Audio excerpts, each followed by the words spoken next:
Another sign of healing an emotional wound while going to therapy is very similar to the analogy I've been using about a cut. When a cut or a bruise happens on your body, there's a tenderness or a swelling. So that tenderness is a sign of sensitivity.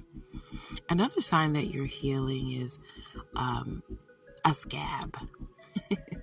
Without the desire to be gross, I want to kind of paint a picture of what happens when your body scabs. When you seem to be healing, you cover yourself.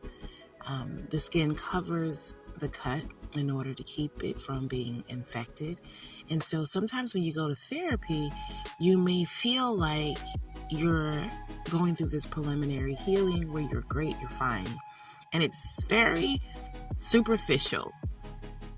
Somebody may ask you, how are you doing in therapy? I'm like, oh my God, I feel great. I'm making these changes.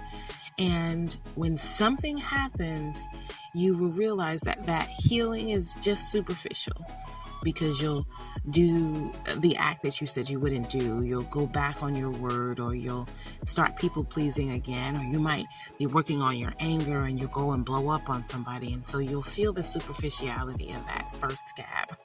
And sometimes you may feel like, oh no, I'm not healing and I need to stop and maybe this isn't working. But I admonish you to keep going forward, because after a while, you'll begin to practice the act of learning and using your new skills. And as you practice over time, it will become more like nature for you to do the new activity, whether it's being more kind, or whether it's learning to say no and set boundaries for yourself. You'll feel more comfortable, and very similar to how that scab turns into actual healed skin that may resemble a scar. You won't hurt anymore.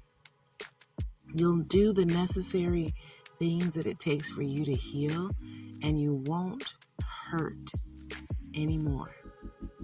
Keep going.